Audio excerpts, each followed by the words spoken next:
আসসালামু আলাইকুম। দেশের আকাশে পবিত্র রমজান মাসে চাঁদ দেখা গেছে। পবিত্র রমাদানের মোবারকবাদ। রোজা রাখার উপকারিতা, গুরুত্ব ও ফজিলত সম্পর্কে পবিত্র কোরআন ও হাদিসে কি বলা হয়েছে তা আমরা সবাই কম বেশি জানি। শুধু ইসলামের দৃষ্টিকোণ থেকে নয়, আধুনিক চিকিৎসা বিজ্ঞান রোজার অপরিসীম উপকারিতা স্বীকার করেছে।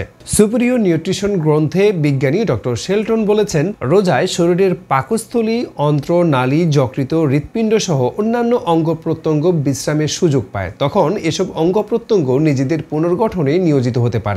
অন্যদিকে দেহে যেসব চর্বি জমে থাকার কারণে শরীরের ক্ষতির কারণ হয়ে দাঁড়ায়, সেগুলো দেহের প্রয়োজনীয় চাহিদা মেটানোর জন্য ছুটে যায়। নোবেল বিজয়ী প্রখ্যাত ডাক্তার অ্যালেক্সিস বলেছেন, উপবাসের মাধ্যমে লিভারের রক্ত সঞ্চালন দ্রুত হয়, ফলে ত্বকের নিচে সঞ্চিত চর্বি, পেশির প্রোটিন, গ্রন্থিসমূহ এবং লিভারে কোষসমূহ আন্দোলিত হয়।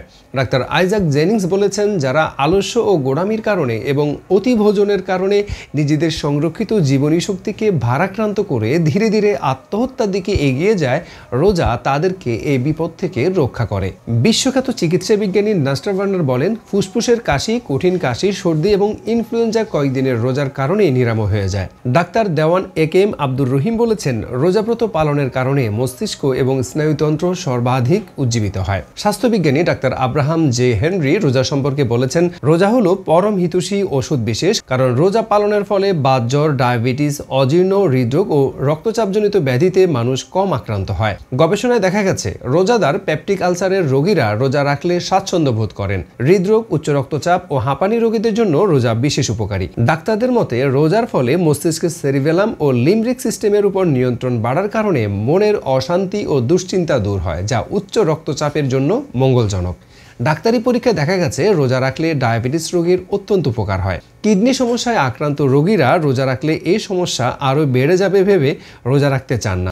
অথচ আধুনিক চিকিৎসা বিজ্ঞানীরা বলছেন, রোজা রাখলে কিডনিতে সঞ্চিত পাথর ও চুন দূরীভূত হয়। স্বাস্থ্যবিজ্ঞানীদের মতে, সারা বছর অতিভোজ, অখাদ্য, কুখাদ্য বা ভেজাল খাদ্য খাওয়ার ফলে দেহের জন্য মারাত্মক ক্ষতিকর যে জৈব বিষ জমা হয়, তা অতি সহজেই দূরীভূত হয়। সকল মুসলিম ভাই বোনের প্রতি উদাত্ত আহ্বান, আসুন সবাই রোজা রাখি, সুস্থ থাকি।